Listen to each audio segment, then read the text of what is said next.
Magandang araw po sa kanilang lahat. So para po sa kaalaman nila, every 6 hours po ay nagpapalabas tayo ng update, yung tinatawag nating Tropical Cyclone Bulletin.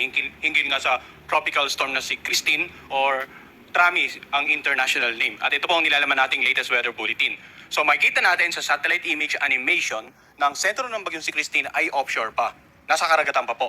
Pero pansinin natin yung malawak na kaulapan na lalong-lalo na dito nga sa west semicircle na tinatawag natin itong bagyo, talagang tumatama na sa ilang bahagi ng ating bansa, particular na sa mga lalawigan, sa eastern section ng Luzon, ng Visayas at ilang bahagi ng northeastern part ng Mindanao. Kaninang alas 4, ang sentro ng bagyong si Christine ay tinatayang nasa layong 390 kilometers ang layo silangan ng Daet, Camarines Norte. Tropical storm category, lakas ng hangin, umabot hanggang 75 kilometers per hour malapit sa gitna nito at yung pagbugso ng hangin, aabot naman hanggang 90 kilometers per hour.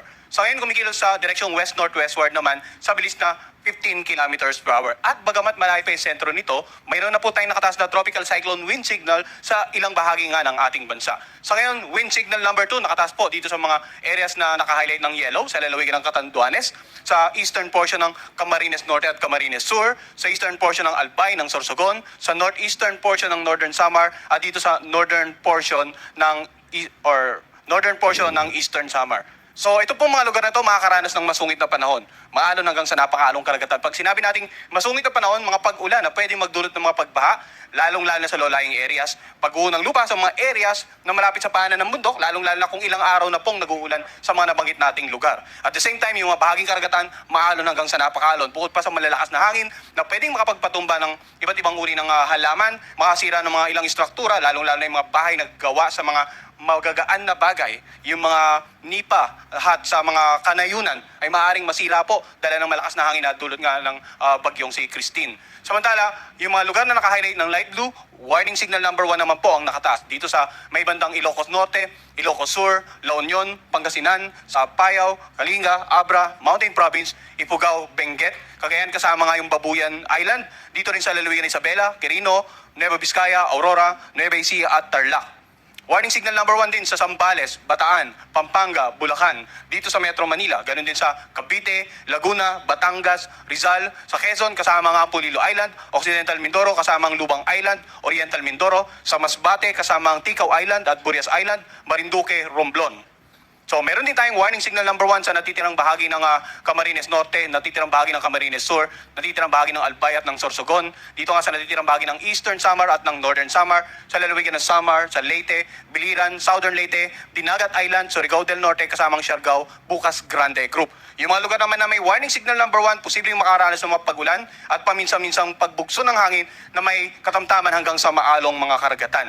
So maaaring madagdagan pa yung mga lugar na may warning signal number 2 habang papalapit po ang bagyong si Christine sa ating bansa. Kaya tayo po dito sa Pag-asa, every 6 hours ay magpapalabas ng latest update hinggil nga sa bagyong si Christine.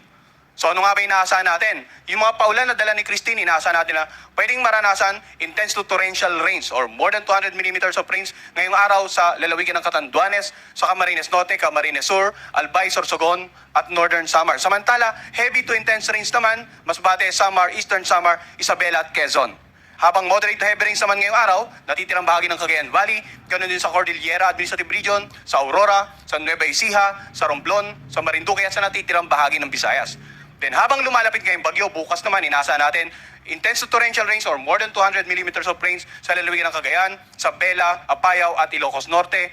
Heavy to intense naman sa natitirang bahagi ng Cordillera Administrative Region, natitirang bahagi ng Cagayan Valley, sa natitirang bahagi ng Ilocos Region at sa Central Luzon. Samantala moderate to heavy naman Calabar Zone, Metro Manila, Oriental Mindoro, Camarines Norte at Camarines Sur bukas.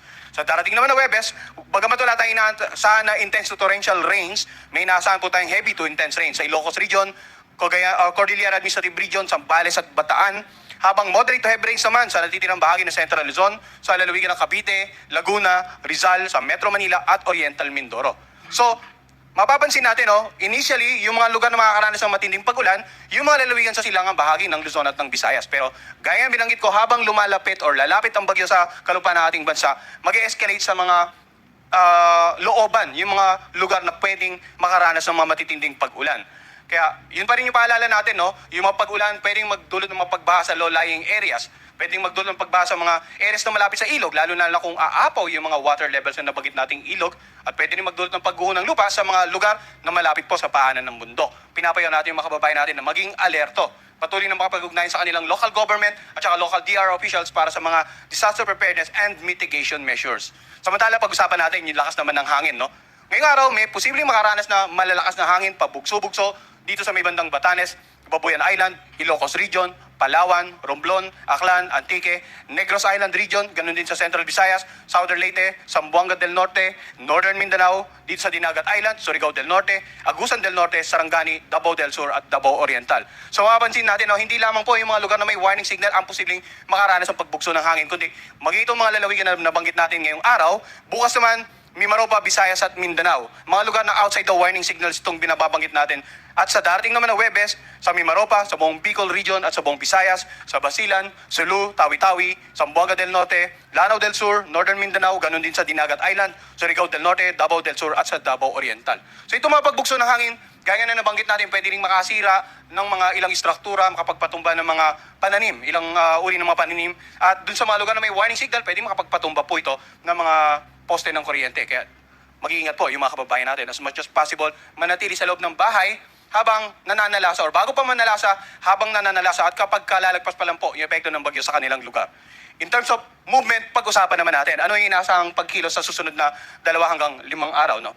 So, 24-hour forecast or yung magiging position muna ng bagyong si Christine bukas ng hapon. Ito po yung position natin ngayon alas 2 ng hapon at bukas ng hapon inaasahan natin nasa may bandang 180 kilometers silangan ng Kasiguran, Aurora ang tinatayang sentro ng bagyong si Christine. Samantala sa darating naman na Huwebes ng hapon, inaasahan natin na posibleng natawid na nito ang kalupaan ng Northern Luzon area at halos nandito na siya sa coastal waters ng Bolinao, Pangasinan. Sa darating naman na Biyernes ng hapon, posibleng halos malapit na siya sa northwestern boundary ng ating area of responsibility. At sa darating naman na Sabado ng hapon, ay posibleng tuloy na itong nakalabas ng ating Philippine Area of Responsibility. Ngayon, tingnan natin yung area of probability na tinatawag natin.